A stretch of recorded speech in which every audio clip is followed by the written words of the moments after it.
नमस्कार दोस्तों, आप सबका स्वागत है आपके अपने YouTube चैनल विकास फिजिकल एजुकेशन स्टडी पर। मैं आपका साथी विकास लगातार खेल व शिक्षा की जानकारी के लिए बना हुआ हूँ आपके साथ। जो हमारी आगामी परीक्षाएं हैं यूपीएलटी और डीएसएसबी और यूकेएलटी, इन पर मेन फोकस है और उन्हीं की दृष्टि से मैं ये क्वेश्चन बना रहा हूँ। आशा करता हूँ भाई आपको हमारी वीडियो पसंद आएगी और आप ज़्यादा से ज़्यादा, मेरा जो उद्देश्य है आपको निस्वार्थ भाव से आप तक, आपकी मंजिल तक पहुँचाना है। भाई चैनल और भी हैं फिजिकल एजुकेशन के, लेकिन हमारे चैनल में जो बात है, मैं ये नहीं कहता अपनी, हमारा भाव, हमारी भावना है वो आपको आपकी मंजिल तक, आपके प्रयोजन में सफल होने के लिए ही है। हमारा कोई पेड चैनल नहीं है, नहीं तो लोग पैसे कमा रहे हैं, अभी कुछ कर रहे हैं, लेकिन हमारी भावना है वो आपकी कामयाबी की भावना ही है कि आप कामयाब हो जाओ। तो दोस्तों शुरू करते हैं हमारी ये सीरीज। मांसपेशियों में ज़्यादा बलपूर्वक संकुचन होगा यदि उन्हें muscle contraction is more forcefully if they are put on. मांसपेशियों में ज़्यादा बलपूर्वक संकुचन होगा यदि उन्हें सावधान रखा जाए, अलर्ट रखा जाए, खिंचावयुक्त स्ट्रेच रखा जाए, तत्पर रखा जाए, लचीला रखा जाए। आप अपना आंसर लगा लीजिए भाई। मांसपेशियों में ज़्यादा बलपूर्वक संकुचन होगा, सावधान रखा जाए, खिंचावयुक्त रखा जाए, तत्पर रखा जाए या लचीला रखा जाए। तो इसका जो राइट आंसर है वो क्या है भाई? खिंचाव युक्त रखा जाए। कॉन्ट्रैक्शन, मसल कॉन्ट्रैक्शन कब ज़्यादा बलपूर्वक होगा? जो उन्हें खिंचाव युक्त रखा जाए। और स्ट्रेचिंग की सबसे अच्छी विधि है स्लो स्ट्रेच एंड होल्ड, ये भी आपको याद रखना। आगे चलते हैं दोस्तों।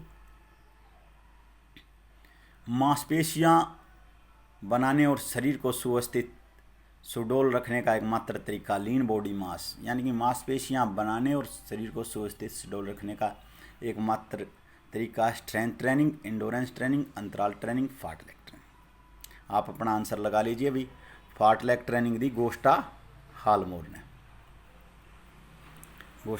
ने फार्टलेग को आस्टार्ड ने विकसित किया और फार्टलेग एक स्वीडिश भाषा का शब्द है।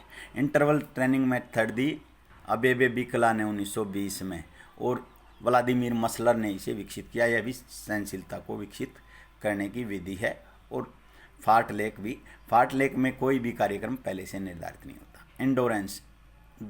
इंडोरेंस दौड़ में क्या होता है भाई? आपकी जो कार्डियोवैस्कुलर कैपेसिटी है वो बढ़ती है। वेट ट्रेनिंग स्ट्रेंथ ट्रेनिंग है भाई, वेट ट्रेनिंग नहीं है, सॉरी। तो जो मांसपेशियों को सुव्यवस्थित और सुडौल बनाने का तरीका है वो है स्ट्रेंथ ट्रेनिंग। आपको ये याद रखना, ये इसका राइट आंसर है। आगे चलते हैं दोस्तों। अगला क्वेश्चन है, विशिष्ट खेल कूदों की संप्राप्ति में यह योग्यता आएगी। विशिष्ट खेल कूदों में स्पेशलाइज्ड स्पोर्ट्स स्किल किससे आएगी भाई? स्पेशलाइज्ड जो स्पोर्ट्स स्किल है उससे क्या आएगा भाई? छात्रों में कौन सी एबिलिटी इंक्रीज होगी? जो स्पेशल खेलकूद कौशल है उनसे। वे शांतिपूर्वक गति का संचालन कर पाएंगे, एक अच्छे खिलाड़ी बन पाएंगे, वे विशेषज्ञ बन पाएंगे, वे कामों को बचतपूर्वक कर पाएंगे। आप अपना आंसर लगा लीजिए भाई। स्पेशलाइजेशन स्पोर्ट्स स्किल से, स्पेशलाइज्ड विशिष्ट खेल कूद कौशलों से छात्रों में कौन सी एबिलिटी आएगी, योग्यता आएगी? वे कुशलतापूर्वक गति संचालन कर पाएंगे, अच्छे खिलाड़ी बन पाएंगे, वे विशेषज्ञ बन जाएंगे, वे कामों को बचतपूर्वक कर पाएंगे। आपने अपना आंसर लगा लिया होगा भाई। इसका जो राइट आंसर है वह एक अच्छे खिलाड़ी बन पाएंगे, यही इसका राइट आंसर है। आगे चलते हैं दोस्तों। अगला क्वेश्चन है सिटअप टेस्ट जिसका समय 30 सेकंड है, किसका परीक्षण करता है? स्फूर्ति, सामर्थ्य, लचीलापन का, उदरीय शक्ति, एब्डोमिनल स्ट्रेंथ का, और वही सहनशीलता और चाल का, पृष्ठीय शक्ति, चाल और लचीलापन का, डायनेमिक बैलेंस का, गत्यात्मक संतुलन का, और मांसपेशीय शक्ति व चाल का। बहुत ही आसान क्वेश्चन है। सिटअप टेस्ट 30 सेकंड किसका परीक्षण करेगा? आप अपना आंसर लगा लीजिए। स्फूर्ति, सामर्थ्य यानी कि फुर्ती, एंडोरेंस और लचीलेपन का, उदरीय शक्ति यानी कि एब्डोमिनल स्ट्रेंथ का, सहनशीलता और चाल का, पृष्ठीय शक्ति बैक स्ट्रेंथ का, चाल का, लचीलेपन का, गत्यात्मक संतुलन डायनेमिक बैलेंस का, मांसपेशीय शक्ति और चाल का। आपने अपना आंसर लगा लीजिए होगा। आसान क्वेश्चन है भाई। सिटअप का संबंध सीधा पेट की एब्डोमिनल मसल से है। एब्डोमिनल मसल और सहनशीलता और चाल से सिटअप टेस्ट, ये आपको ये याद रखना है। और भैया आप बच्चों को प्रैक्टिस कराते हैं, एक छोटा सा मैं आपको सुझाव देना चाहूँगा। हमारे जो व्यूवर हैं वो सभी फिजिकल एजुकेशन से रिलेटेड हैं और कहीं पर कोचिंग भी देते हैं। तो भाई बच्चों को एब्डोमिनल एक्सरसाइज ज़रूर कराइए। पेट की मांसपेशियां मजबूत होंगी तो पूरा शरीर मजबूत होगा, ये आपको ध्यान रखना है। ज़्यादा तो हार्ड नहीं, लेकिन फिर भी थोड़ा थोड़ा जो छोटे बच्चे हैं उनको थोड़ा, और जो 16 साल से ऊपर हैं उनको ज़्यादा पेट की आप एक्सरसाइज कराइए। एब्डोमिनल सिटअप्स वगैरह, प्लांक वगैरह, ये उनसे उनका स्टेमिना भी इंक्रीज होगा और पूरी बॉडी में ताकत आएगी। आगे चलते हैं दोस्तों। रिसर्च स्कॉलर के नियंत्रण में किस प्रकार के चर होते हैं, वेरिएबल्स होते हैं। रिसर्च स्कॉलर के नियंत्रण में किस प्रकार के चर यानी कि वेरिएबल्स होते हैं। प्राश्रित चर, डिपेंडेंट वेरिएबल, अप्रासंगिक बाहरी चर, एक्सटर्नस वेरिएबल्स, हस्तक्षेप न करने वाले चर, इंटरवीविंग वेरिएबल्स, स्वतंत्र चर, इंडिपेंडेंट वेरिएबल्स। तो दोबारा बता देता हूँ। प्राश्रित चर, डिपेंडेंट वेरिएबल्स, अप्रासंगिक बाहरी चर, एक्सट्रोनियस वेरिएबल, हस्तक्षेप न करने वाले चर यानी कि इंटरवीविंग वेरिएबल्स, चौथा स्वतंत्र चर, इंडिपेंडेंट वेरिएबल्स। आपने अपना आंसर लगा लिया होगा। इसका जो राइट आंसर है वो है स्वतंत्र चर। आगे चलते हैं दोस्तों। चलो भाई एक क्वेश्चन आपके लिए दे देता हूँ। आप भाई जो मैं देता हूँ कुछ तो जवाब देते हैं क्वेश्चन का और अपना स्कोर बताते हैं, लेकिन बहुत से हमारे जो व्यूअर हैं पैसिव रहते हैं। पैसिव मत रहा करो भाई, आप नेट से देख कर दो, कहीं से देख कर दो, जवाब दिया करो। शारीरिक शिक्षा का संपूर्ण पाठ्यक्रम किस में विद्यमान है। अध्यापक के पाठों में, सिलेबस और पाठ्य पुस्तकों में, स्कूलों में बच्चों के अनुभवों में, क्लासरूम में छात्रों के साथ परस्पर क्रिया व्यवहार में। दोबारा बता देता हूँ ये क्वेश्चन आपके लिए। शारीरिक शिक्षा का संपूर्ण पाठ्यक्रम किस में विद्यमान है। एक अध्यापक के पाठों में, सिलेबस और पुस्तकों में, स्कूलों में बच्चों के अनुभव में, क्लासरूम के साथ परस्पर क्रिया व्यवहार में। तो दोस्तों इसका आंसर आपको कमेंट में देना है। आगे चलते हैं दोस्तों। निम्नलिखित में से किसने खेलकूद में सामान्य रुचि को असाधारण रूप से बढ़ा दिया। भाई किस चीज़ ने खेलों की रुचि को असाधारण रूप से लोगों में बढ़ा दिया है। दैनिक समाचार पत्रों में खेलकूद को सम्मानित करना पहले भी थे भाई, खेलकूद पत्रिकाएं ये भी पहले थी। रेडियो टेलीविजनों और खेलों पर सजीव रिपोर्टिंग और भाई स्पोर्ट्स पत्रकारिता में वृद्धि, ये सभी चीज़ें पहले भी थी, लेकिन अब वृद्धि होगी स्पोर्ट्स पत्रकारिता में और भी ज़्यादा। तो आप अपना आंसर लगा लीजिए। इसका जो आंसर क्या है भाई, जो अधिक रुचि पैदा होना किस कारण हुई है। दैनिक समाचार पत्रों में खेल कूद को सम्मानित करना, खेल कूद की पत्रिकाएं, रेडियो टेलीविज़न पर खेलों की सजीव रिपोर्टिंग, स्पोर्ट्स पत्रकारिता में वृद्धि। जो इसका राइट आंसर है भाई, रेडियो और टेलीविज़नों पर खेलों में स्पोर्ट्स की सजीव रिपोर्टिंग में वृद्धि। अब आप देख लीजिए भाई ये क्या है। प्रो कबड्डी लीग है, प्रो रेसलिंग लीग है, बैडमिंटन लीग है, फुटबॉल लीग है, इनसे ही ज़्यादा क्रेज़ खेलों का बढ़ा है। नहीं तो कबड्डी को भी पहले कोई नहीं पूछता था, अब ये प्रो लीग के बाद कबड्डी का क्रेज़ बढ़ गया। ये रेडियो और टेलीविज़नों पर लाइव टेलीकास्ट के कारण। आगे चलते हैं दोस्तों। चेहरे की मांसपेशियां, त्वचा से जुड़ी मांसपेशियां, चेहरे की त्वचा से जुड़ी मांसपेशियां किस काम में सहायक होती हैं। भाई जबड़े की जो मांसपेशी है मैस्टर्स, वो दबाव के हिसाब से सबसे मजबूत मांसपेशी है। चेहरे की जुड़ी मांसपेशियां, चेहरे की मांसपेशियां जो त्वचा से जुड़ी हैं वो किस काम में आती हैं। भाई आप ध्यान से क्वेश्चन पढ़ना, चेहरे की मांसपेशियां नहीं, चेहरे की त्वचा से जुड़ी मांसपेशियां का इसने किस काम में आती हैं। भली बात है भोजन को चबाने में, जबड़े को विविध तरीके से घुमाने में, अपने भाववेगों को अभिव्यक्त करने में, चेहरे संबंधी गति निष्पादन। तो आप अपना आंसर लगा लीजिए। चेहरे की त्वचा से जुड़ी मांसपेशियां किस काम में सहायक है। भली बात भोजन करने से, जबड़े को विविध तरीके से घुमाने से, अपने भाववेगों को अभिव्यक्त करने में, चेहरे की संबंधी गति निष्पादन में। तो इसका जो राइट आंसर है, अपने भाववेगों को अभिव्यक्त करने में जो त्वचा से जुड़ी मांसपेशियां हैं। जैसे हम क्रोध में और तरह लखा देखते हैं और भाई हम खुशी में अलग तरह मुस्कुराते हैं। हमारा फेस के एक्सप्रेशन हर एक कंडीशन में अलग अलग होते हैं। उनका काम बदलने का कौन करता है? जो त्वचा से जुड़ी चेहरे की मांसपेशियाँ। आगे चलते हैं दोस्तों। प्रतियोगिता प्रारंभ होने से पहले एथलीट को कार्बोहाइड्रेट ग्रहण कर लेना चाहिए। कितने टाइम पहले भाई? 8 से 10 घंटे, 6 से 9 घंटे, 1 से 4 घंटे, 4 से 6 घंटे।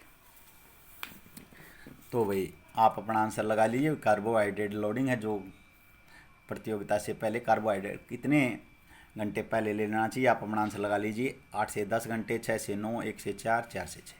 इसका जो राइट आंसर है वो है 4 से 6 घंटे।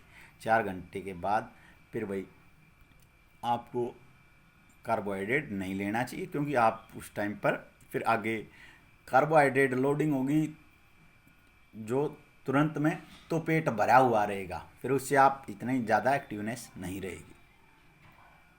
और 4 से 6 घंटे में ही भोजन का पूर्ण पाचन होता है और उससे भाई जो एनर्जी है वो आपको आपकी बॉडी में रहेगी। आगे चलते हैं दोस्तों। बास्केटबॉल में केंद्रीय त्रिज्या का माप होता है। बास्केटबॉल का जनक जेम्स नाइस्मिथ है भाई। भारत में बास्केटबॉल 1900 सबसे पहले चेन्नई में शुरू हुआ। 1900 नहीं भाई, सबसे पहले चेन्नई में शुरू हुआ और बास्केटबॉल के प्रथम अर्जुन अवार्डी सरबजीत सिंह है। तो बास्केटबॉल में का जो कोर्ट होता है वो 28x15, उसकी जो मेजरमेंट है उसके अंदर जो वृत्त की त्रिज्या है, रेडियस है, वो कितना होता है भाई? 1.80, 1.60 है, 2 मीटर, 1.75। तो इसका जो राइट आंसर है, आप अपना आंसर लगा लीजिए भी। 1.80, 1.60, 2 मीटर, 1.75। तो 1.80 इसका राइट आंसर है। आगे चलते हैं दोस्तों। प्रसिद्ध क्रॉस वेबर टेस्ट में कुल कितने आइटम्स की कुल कितनी संख्या होती है? क्रॉस वेबर टेस्ट में कुल आइटम की संख्या कितनी होती है? क्रॉस वेबर टेस्ट से क्या मापा जाता है भाई? आप पहले आपको ये बता दूं, बहुत बार क्वेश्चन आया। क्रॉस वेबर टेस्ट से मापा जाता है न्यूनतम मांसपेशीय शक्ति, मिनिमम मसल स्ट्रेंथ।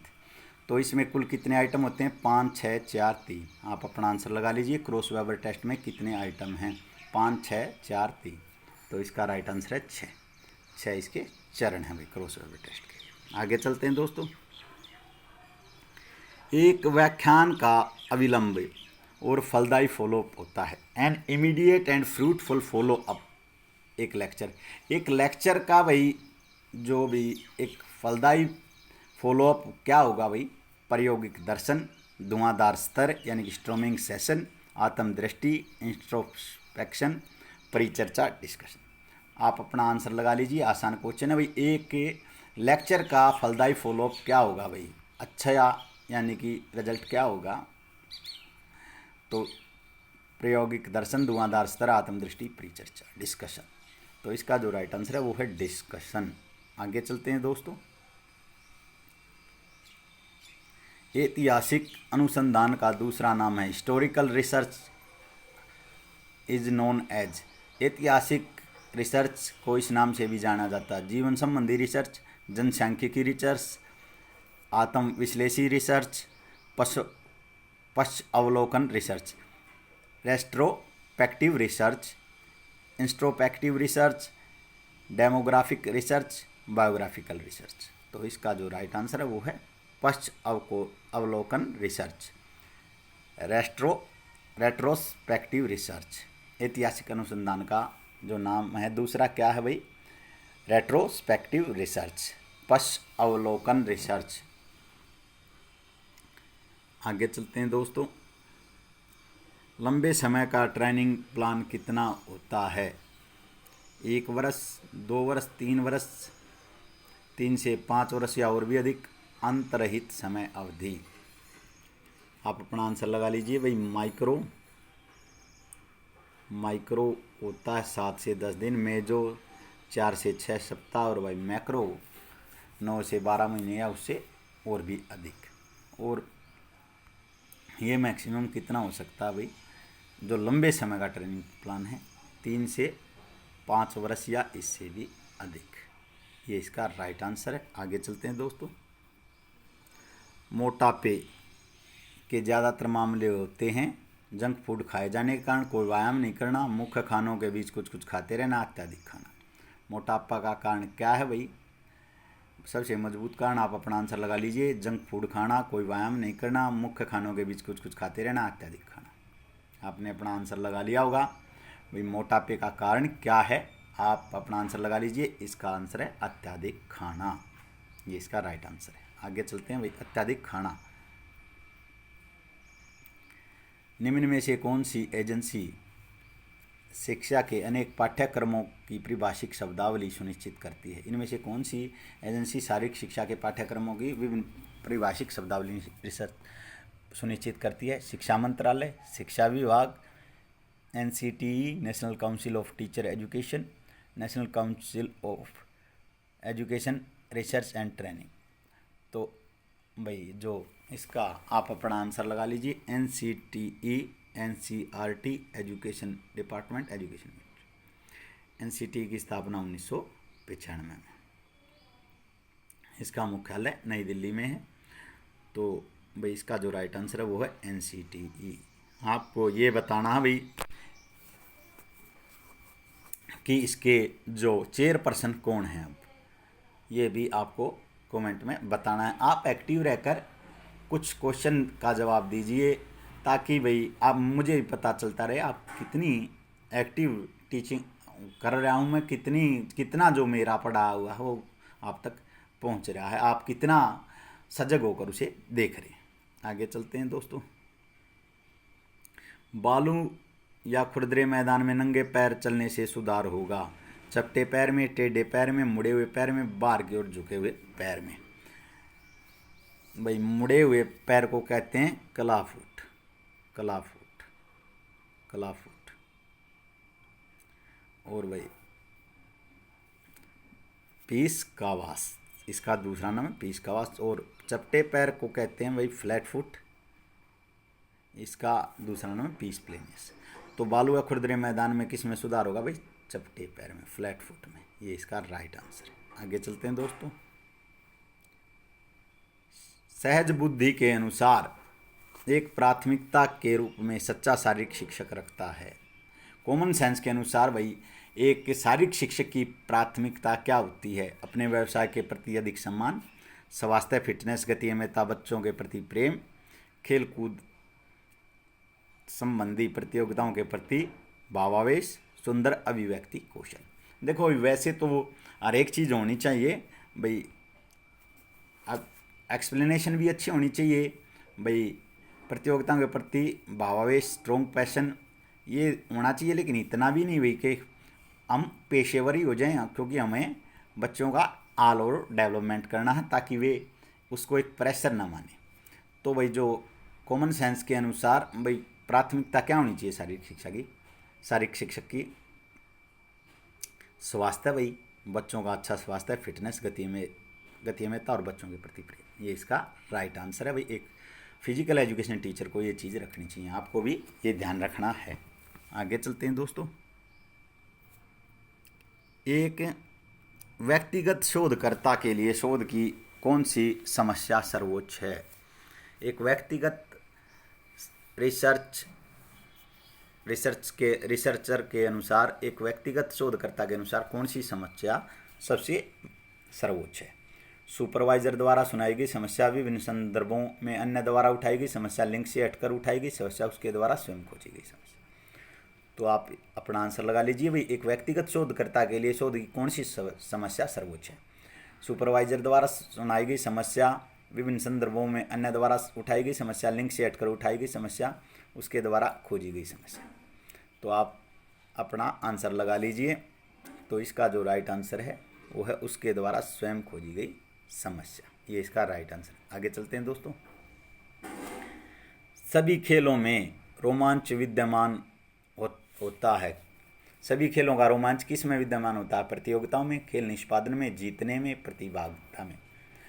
आप अपना आंसर लगा लीजिए भाई। खेलों में रोमांच विद्यमान होता है। The thrill of sports line in, प्रतियोगिता में, कंपटीशन में, खेल निष्पादन परफॉर्मेंस में, जीतने में, विनिंग में, पार्टिसिपेशन में।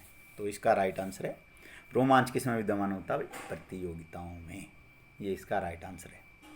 तो दोस्तों हमारी ये क्वेश्चन सीरीज यहीं समाप्त होती है। बेल आइकन को दबा दीजिए ताकि आपको आगामी वीडियो का नोटिफिकेशन मिलता रहे और लगातार हमारे साथ बने रहिए। आप अपने प्रयोजन में, आप अपने लक्ष्य में सफल हो, हमारी यही कामना है और भाई यही कोशिश है। तो दोस्तों इसी के साथ जय हिंद, जय भारत, जय जवान, जय किसान।